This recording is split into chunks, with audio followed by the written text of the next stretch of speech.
And good morning, everybody. It is Wonderful Wednesday with Karen Hand. Now, Karen, you are a blessing for our community. Mm. It was Beryl Comer, my mentor, who I know is a very good friend of yours. She kept saying to me, "Have you met Karen yet? Have you met Karen yet?" And when I did, you blew my mind away. I seriously, you are the most fabulous presenter. You're like on point. It's like, yes, this is what I want to see. And everybody sat there going like this. And you're so funny as well. But Karen, I don't know how you started this journey of yours into the hypnosis world. Do you know what? Oh, Way, tell I'll us. share that with you. I want to say first a shout out to Beryl because she is absolutely one of my favorite people. So thank you, Beryl, for getting us together.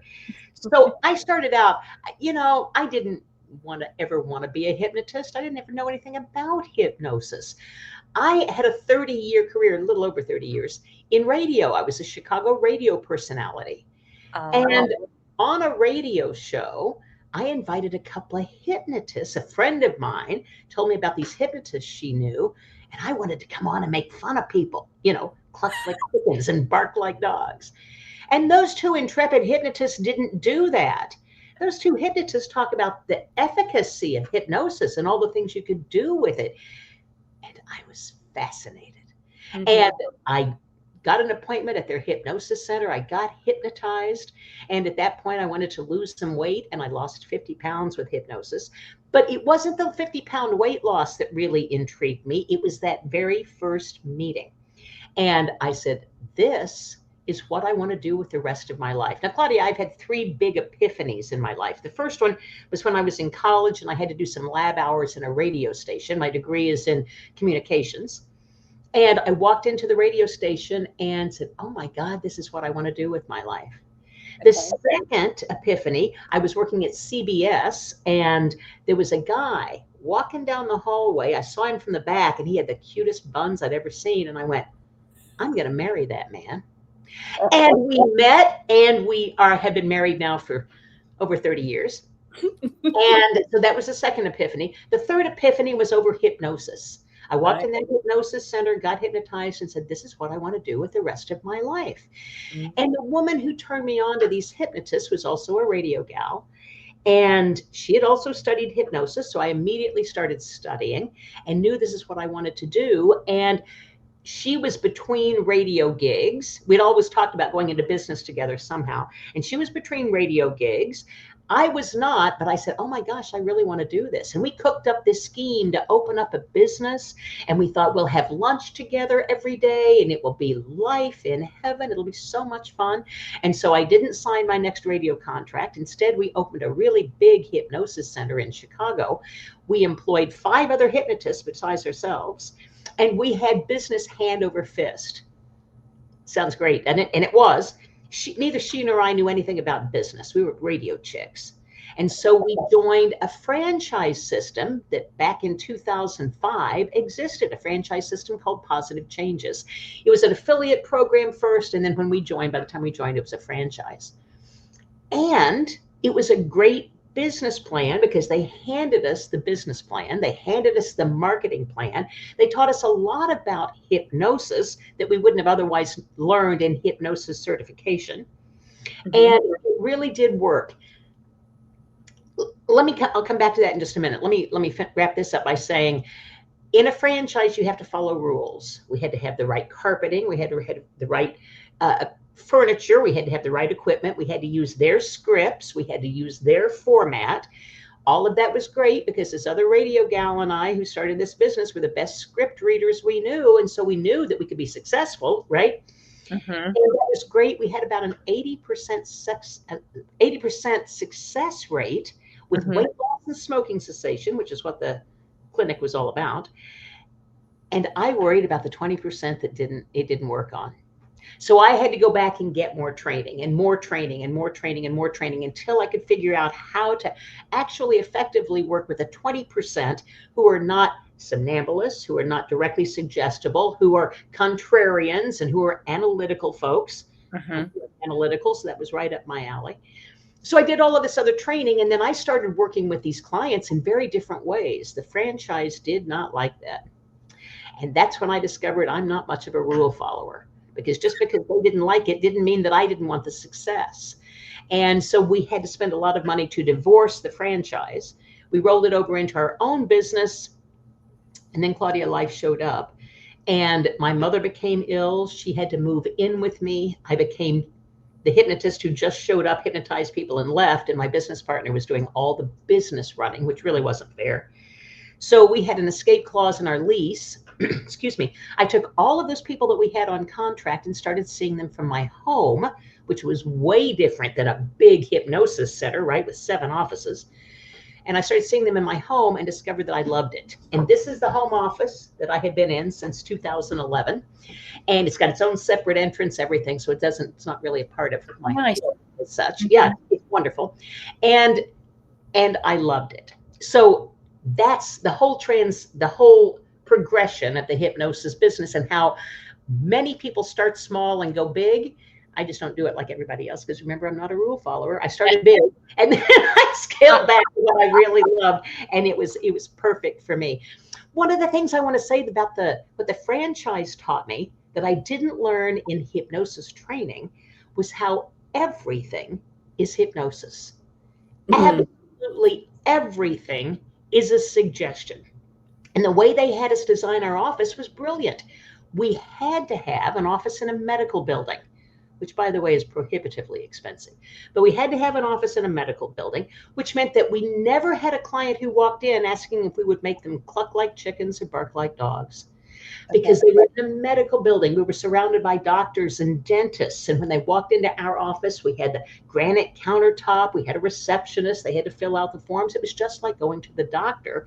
And so it's taken very seriously. So it kind of pre-qualified our clients. It did. Something from that. We're always communicating, and hypnosis is communication. So we had to decide what message, what suggestion we wanted to give, and give that suggestion. That's something I learned from the franchise that I wouldn't have learned from other training, but boy, does it infuse all of the training that I do now, because I believe everything is hypnosis. I also don't believe that we ought to make suggestions. I believe we ought to throw out ideas and let the client decide what they'll take, what they won't take, and be done with it. I learned that from you as well. I love that you did this drawing of the car parks. And it was just like, yes, you're right. Am I going to actually get out of my car? And I do this. It's like, oh no, I haven't got in between the lines today. And then there's sometimes I haven't got time. So it's like, which mindset are you in? Which hypnosis mindset are you in? And that blew Which trance are you in? That's right. And the trance can change from time to time. To translate for the Americans who are watching this, car park is a parking lot. Oh. And I think a parking lot is a great metaphor for hypnosis, because the suggestions are clearly drawn. They're perfectly measured and timed and complete, effective suggestions. And the people who come into the parking lot, or car park, as the case may be, they are all hypnotizable, because they took the suggestion to take their car off the street and put it in a designated spot. So you know, if they're there, that they're hypnotizable, right? They can take a suggestion. And then they take suggestions in varying degrees. Some come into the parking lot in the perfectionist trance, and they perk right between the lines. Some days Claudia goes into a parking lot that way. And some days they go into the I'm in a really big hurry trance, and they just put their car any place. And it's just different trance states. And it kind of relieved me of the burden of making my clients take my suggestions. I can't make anybody do something they don't want to do. Trust me, if I could do that, I'd have been at the lottery office getting the big Powerball winnings from somebody. Exactly. It doesn't happen that way. So it's a dance. We have to throw out ideas and dance with the feedback. Yeah, but it's just the way you explain it, and it's just like, oh yes, and I've used that in my own talks, and I've given presentations locally, because it's like, well, why not? Because that's what we're all doing, is communicating to everybody about hypnosis. And Karen, I bought this book from you. I mean, it's funny as well, but I absolutely thoroughly enjoyed reading it. In fact, it's probably time I read it again, because this is the sort of book that you can read time and time again, because you'll always get something new from it. But you've got another one. Have you got it with you? Because you've I got do. a few. Trance is really the way that I do a session. It's throwing out an idea, Mhm. taking the feedback, and then dancing with it. And it really is a way to talk about how a session rolls and how we work with what I have to work with my clients' BS. They all come to me with their own BS, their belief system. Yeah, And I have to discover, it's my job to discover what their belief system is, how they got into that belief system, and then we'll lead them out of the belief system into something they want better. absolutely. Absolutely. And again, I've learned so much from you and so much from Beryl. And I just like, and from all my mentors and people that I've learned from. And it's like I've pulled here, pulled there, and it's like that's what people get. It's like I call it a mixy blob. I love to make up words. Well, I do too. And that's what it all is, right? Because every person you see is going to be different. They're like fingerprints. There's no carbon copy. And everybody is going to respond to something in a different way. So it's our job to use the strategy that we learned in the training that we got to help them unpack whatever they got into. I like to talk about it this way, Claudia, about, you may know this analogy too, about a cell phone, that we're all like cell phones. When you get a brand new cell phone, it's perfect, it's pristine, it's got everything you want on it, email and apps and games and all of that stuff. But the day you get that cell phone, you start customizing it for yourself. You download the apps that you want and you play with the apps that you want and you see if they work. And people are just like that. In fairness, cell phones are just like us. They were modeled after us, but go with me on the analogy. When we're born, we're born with a complete operating system. We can startle, we can blink, we can digest food, we can manage waste, we can do all of that stuff. It's a perfect operating system. And from the day that we're born, we start downloading behaviors to adapt to our specific circumstances. So mom picks us up, cuddles us, feeds us. We download, oh, warm is good, up is good. These scents are good, food is good. We start downloading those apps. And then somewhere 3, 4, 5 days into our trip here on this planet, something happens, something startles us. And we download the app. Oh, be afraid of that. I had a client who was afraid of spiders. And in some regression work, we discovered that when she was about 3, there was a tarantula walking across the floor. And mom screamed, "Don't touch it, it'll kill you." Boy, did she ever download the avoidance behavior. Because at 3, her best strategy was to avoid spiders at all costs because they'll kill you. Yeah. So she downloaded that behavior and it worked for her. Now, here's some hypno jargon.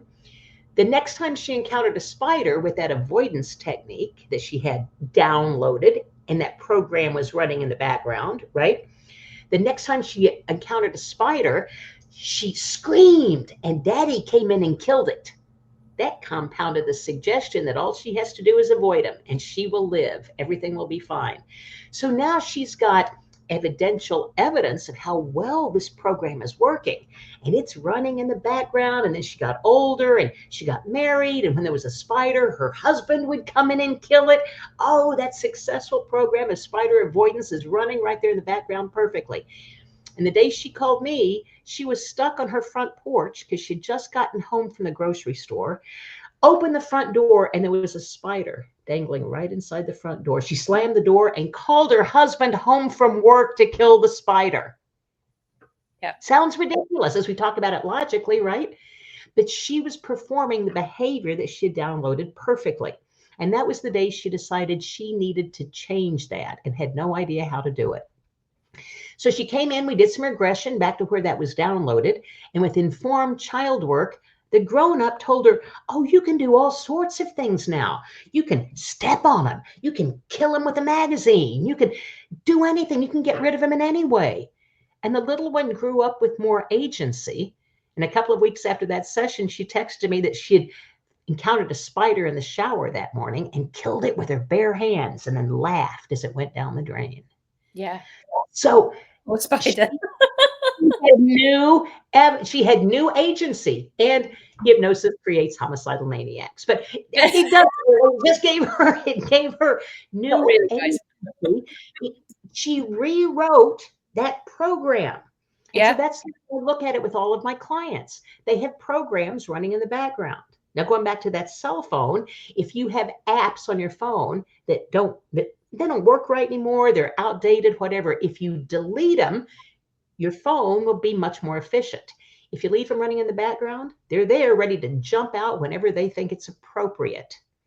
And Yeah. so we have to rewrite them or delete them or change them in some way so that they're better for us today.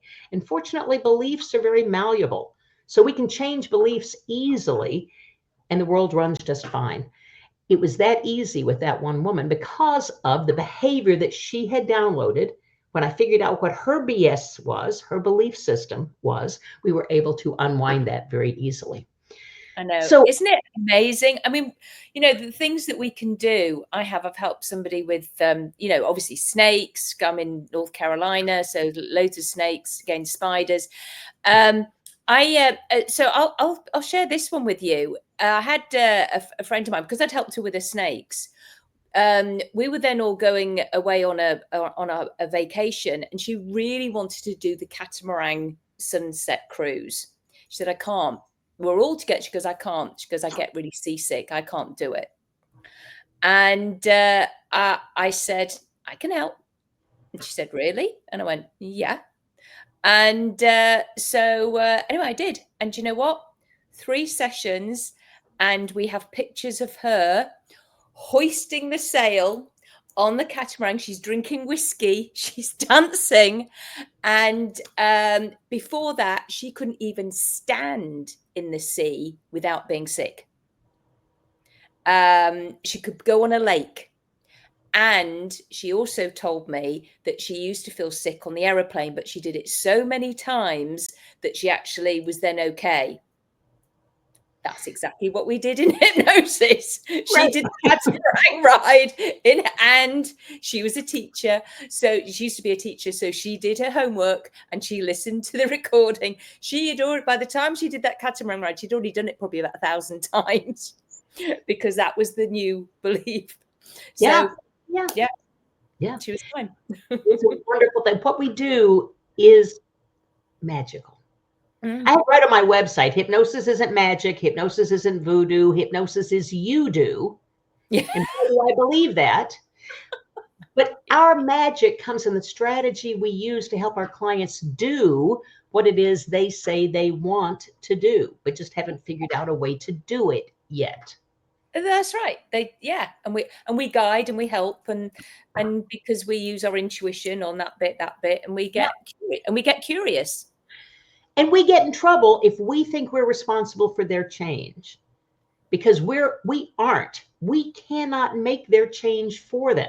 They have to be held accountable for their change. I can't do it for them. They have to do it.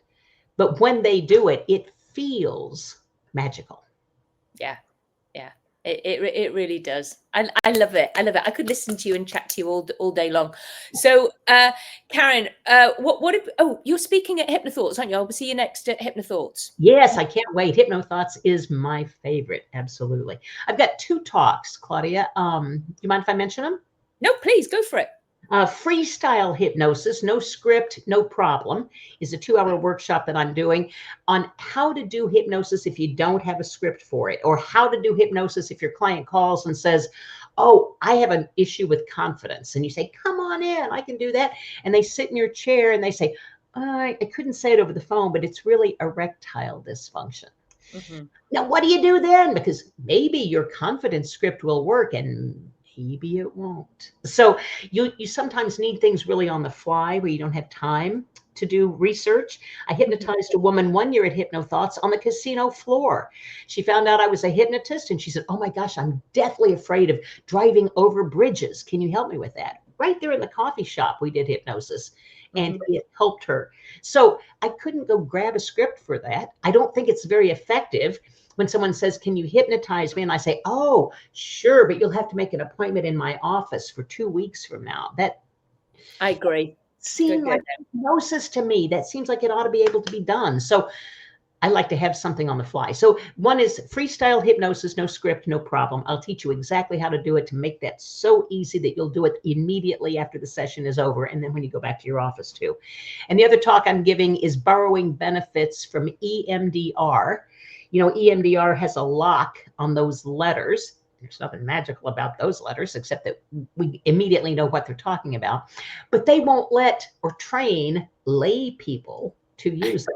Remember, Dave Ellman wouldn't train lay people to use hypnosis either. So, all right, we won't call it EMDR, but boy, can we borrow the benefits and borrow the techniques. And that's what I'll teach you in that talk. Right. Because that's in the bunny talk. That's the eye movements. And we use them in all sorts of things. We're always using them all the time. So let's just borrow the benefits and call it bunny talk, or call it whatever you want to call it. No, call it EMDR. No, I call it, it's bunny eye movements. Yeah, and you can do it without the expensive light bar too. Yeah. But if you want a light bar, you get a really inexpensive laser light and use it. I'm just saying, you can use it. I'll teach you some techniques in that talk that requires no equipment. Yeah. Yeah, no, I mean, so many people are using bilateral stimulation. And when you think about it, people who are doing horse riding, left and right, knitting, left and right. Yeah, left and right. There's so many things, you know, playing the piano. It's like you're using the right hemisphere and the left hemisphere. You know, we all know this, and it's just like, oh, I didn't think of that. And of course, there's so many other people that are using this. I love it because it works. And you got, I think, to the crux of what it is that we do. And it's my new effort, Claudia, my newest effort. A lot of people like to have hypnosis be mysterious and wondrous and magical and all of that, and that's fine. We'll keep that. People will still not really understand hypnosis. But what I like to teach my clients and my students is that we are using hypnosis every single moment of every single day. Mm-hmm. We're taking information in and making a decision about what we want to do with it. And according to our programming, or those programs that are running with us, we're deciding on things that we do. But we're using this all the time. In a relationship, as an example, Claudia, have you ever had a relationship where you broke up with somebody and went, what did I ever see in that person? Yeah.